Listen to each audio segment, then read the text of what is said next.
Durante essa semana, o Reino Unido entrou muito na pauta dos jornais, seja pelo Brexit, seja pelo Príncipe Harry e pela Duquesa Meghan, enfim. Mas você sabe me dizer qual que é a diferença entre o Reino Unido, a Grã-Bretanha e a Inglaterra? Sabe como que funciona o parlamentarismo, o sistema de governo lá dos caras da rainha? Sabe quem que banca tudo isso? Eu sou o professor Thiago Souza e no vídeo de hoje a gente vai conversar um pouquinho a respeito de todos esses temas. Nas últimas semanas, a gente começou a ter uma explosão de notícias referentes ao Reino Unido. Então a gente teve, primeiro, o Brexit. Então depois de um longo processo ali, desde 2016, os parlamentares, eles aparentemente vão realmente conseguir solicitar à União Europeia a saída do Reino Unido da União Europeia. E a gente teve também durante essa semana toda uma questão referente ao príncipe Harry e a sua esposa, a duquesa Meghan, a respeito das suas solicitações para a saída dos altos cargos da família real, ou seja, eles pretendem agora, com seus 30 e poucos anos de idade, buscar a sua independência financeira. Mas, inicialmente, vamos conversar a respeito dessas delimitações geográficas. Para a gente tratar a respeito dessas delimitações geográficas, a gente tem que saber diferenciar três coisas ali. Primeiro, a Inglaterra, segundo, o Reino Unido e terceiro, a Grã-Bretanha. Então, a Inglaterra, ela é um país que fica dentro de uma ilha. Essa ilha é a Grã-Bretanha. A ilha da Grã-Bretanha, ela possui outros dois países. Então, além da Inglaterra, a gente tem ali a Escócia e o País de Gales. O Reino Unido, ele é formado por esses três países, mais a Irlanda do Norte. A própria bandeira do Reino Unido, ela demonstra muito bem isso. A bandeira do Reino Unido, ela é uma fusão da bandeira da Inglaterra com a bandeira, a antiga bandeira no caso, da Irlanda do Norte, já que atualmente a Irlanda do Norte não possui uma bandeira e utiliza para si a bandeira do Reino Unido, e também a bandeira da Escócia. A Irlanda do Norte, ela está na ilha chamada Irlanda, onde nessa ilha a gente tem a Irlanda e a Irlanda do Norte. No Reino Unido, o que a gente tem lá, como sistema de governo, é o parlamentarismo. A gente fala que lá eles vivem um parlamentarismo monárquico. Então vamos pegar como exemplo para todo esse vídeo, durante essa explicação do que é o parlamentarismo monárquico, o Brasil. Já que o Brasil é uma república federativa presidencialista, e a gente tem uma convivência maior com esse sistema, a gente vai pegar então esse sistema de governo para fazer essa comparação, para a gente conseguir compreender melhor o que é o parlamentarismo inglês. Primeiro de tudo, em um sistema presidencialista como o nosso, a gente tem um presidente e esse presidente ele é eleito pela população. A partir do momento em que esse presidente é eleito pela população, automaticamente, quando empossado, esse cara ele vai ter então dois cargos, tanto de chefe de Estado quanto de chefe de governo. Então aquela velha divisão que a gente tem entre poder legislativo, executivo e judiciário está presente tanto no sistema presidencialista quanto no sistema parlamentarista. A diferença é a forma como eles vão funcionar. Então quando a gente fala no presidente da República no Brasil, a gente está falando do poder executivo. Já no parlamentarismo as coisas funcionam de uma forma um pouco diferente. O que a gente tem aqui como presidente é mais ou menos o que eles têm lá como primeiro-ministro. No caso do Reino Unido, o primeiro-ministro deles é o Boris Johnson. O primeiro-ministro ele fica com o cargo de chefe de governo, enquanto a rainha ela vai ficar com o cargo de chefe de Estado. E qual que é a diferença entre esses dois cargos? Basicamente, o cargo de chefe de Estado está mais relacionado a questões cerimoniais, questões simbólicas. Então, viagens aonde a rainha ela vai para representar o Reino Unido, não só o Reino Unido, mas também como outros países que ela ainda é chefe de Estado, antigas colônias da Inglaterra, como por exemplo o Canadá, a Austrália, inaugurações de hospitais, inaugurações de ferrovias. Todos esses processos mais simbólicos ficam a cargo do chefe de Estado. Já o chefe de governo, que nesse caso do Reino Unido, como eu falei para vocês, é o Boris Johnson, ele fica mais responsável pelo poder executivo em si. Então, pela execução das leis dentro do Reino Unido. O Reino Unido, ele é comandado a partir de um Estado unitário, diferentemente do Brasil, que é federalista. Então, se aqui no Brasil os estados eles possuem certa autonomia para tomar algumas decisões, lá no Reino Unido isso não acontece. O legislativo do Reino Unido ele funciona de uma forma bicameral, da mesma forma que aqui no Brasil. Se aqui no Brasil a gente tem o Senado e a Câmara de Deputados, lá no Reino Unido os caras têm a Câmara dos Comuns e a Câmara dos Lords. Como o próprio nome já diz, a Câmara dos Lords ela é composta por pessoas que possuem ali um determinado grau hierárquico maior naquela sociedade do Reino Unido. Então todos aqueles caras que compõem a Casa dos Lords são pessoas que ou estão ali em cargos hereditários ou então estão ali em cargos vitalícios. Em todo caso, a Câmara dos Lords ela é composta de forma indireta, ou seja, a população não vota para escolher quem vai estar ali.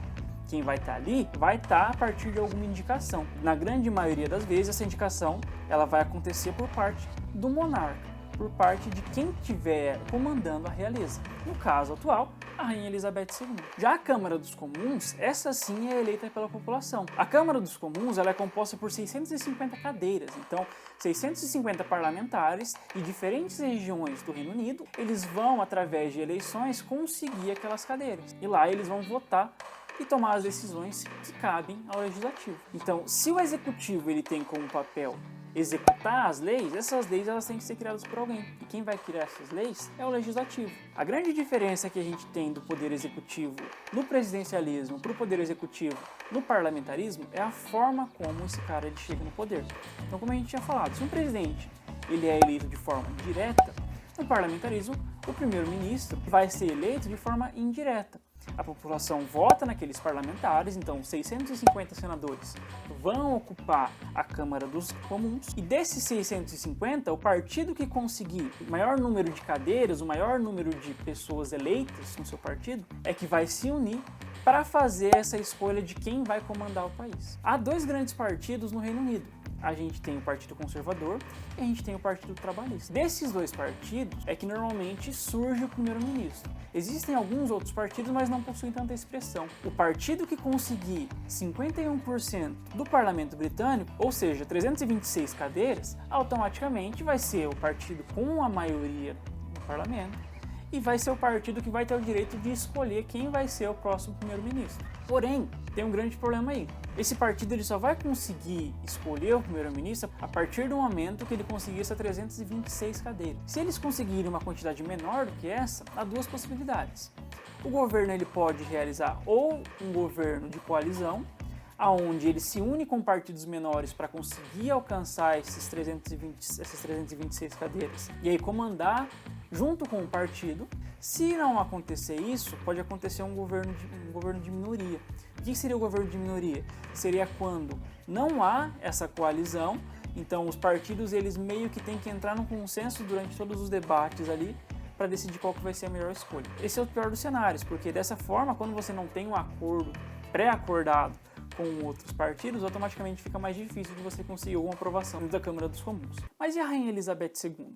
Como eu tinha falado, dentro de um parlamentarismo, a rainha, a monarca no caso, ela vai ficar responsável pelo comando da chefia do Estado. Ela não tem nenhum poder governamental. Na prática mesmo, ela só reina, mas ela não governa, ela não comanda.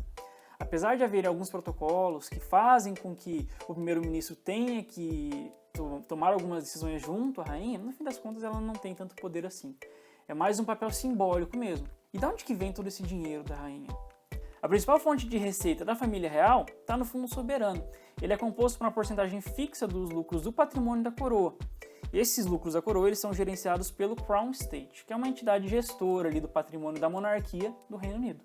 E eles são pagos ao Tesouro Real.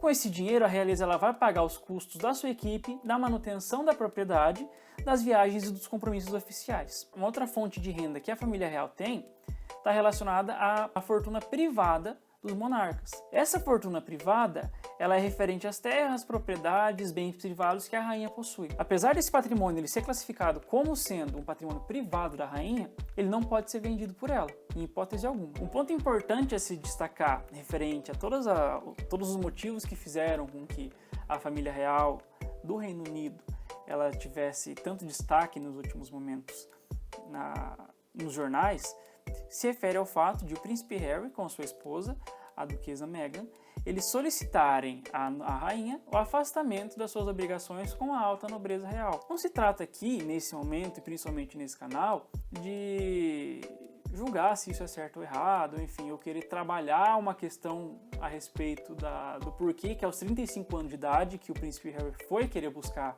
a sua independência financeira, mas um ponto importante de se ressaltar é a forma como a duquesa Meghan ela foi tratada durante muito tempo, tanto pela imprensa quanto pelos próprios membros da nobreza real. O apresentador da rádio britânica, da BBC, Danny Baker, ele foi demitido por publicar uma mensagem no Twitter em que ele fazia referência ao na época recente nascimento do filho dos duques com uma foto de um chimpanzé.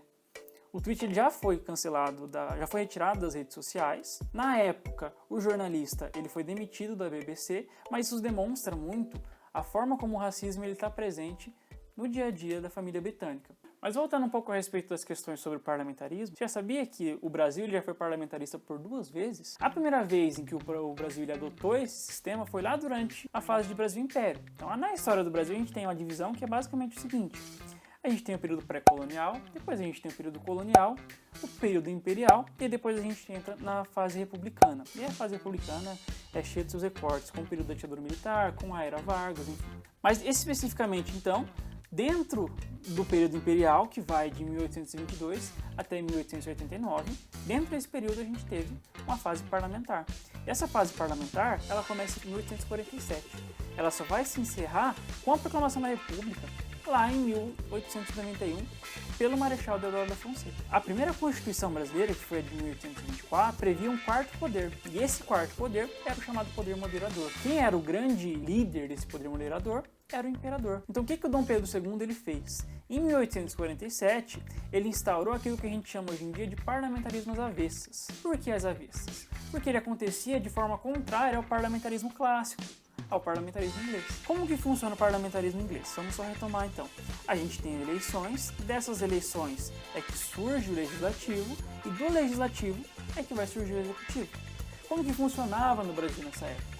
A gente tinha o cargo de presidente do Conselho de Ministros, que era basicamente o que corresponde no parlamentarismo tradicional ao primeiro-ministro.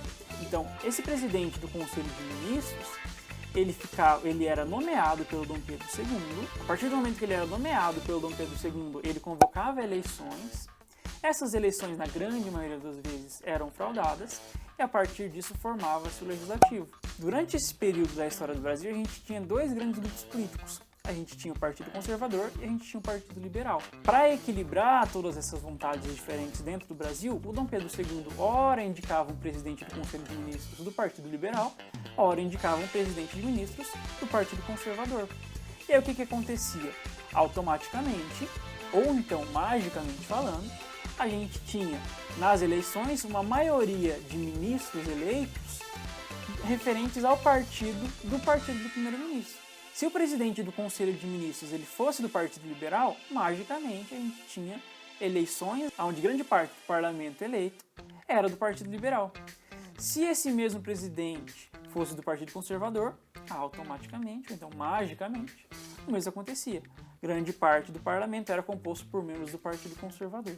Como eu já tinha falado, o parlamentarismo ele vai acabar em 1889. Em 1889, a gente vai ter, então, a proclamação da República e, com isso, o Brasil se transformando em uma república presidencialista federativa, que é a forma como a gente tem hoje em dia. Uma segunda vez na história do Brasil em que a gente teve o parlamentarismo aconteceu entre 1961 e 1963. Durante o governo de Jânio Quadros, a gente tinha eleições separadas para presidente e para vice-presidente. Então, se hoje em dia formam uma chapa juntamente com o vice-presidente, nessa época isso não acontecia.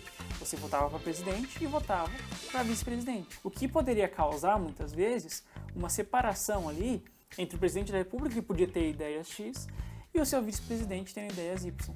E foi o que aconteceu durante esse período. O presidente da época era o Jânio Quadros e o vice-presidente era o João Goulart, também conhecido como Jango. O Jânio Quadros, por receber muitas pressões, tanto populares quanto dos deputados da Casa Parlamentar Brasileira, ele teve a seguinte ideia: e se eu renunciar ao meu cargo? Porque se ele renunciasse o cargo dele, automaticamente quem deveria assumir era o vice-presidente. Porém, o vice-presidente da época, o João Goulart, ele era visto como um vice-presidente com ideias comunistas, principalmente pelo exército. Então ele pensou o seguinte: vou renunciar ao meu cargo. Renunciando ao meu cargo, a população vai solicitar que eu volte para que o João Goulart não assuma. E aí, dessa forma, o que vai acontecer? Eu consigo comandar, só que dessa vez com o poder do povo. Mas não foi muito bem o que aconteceu.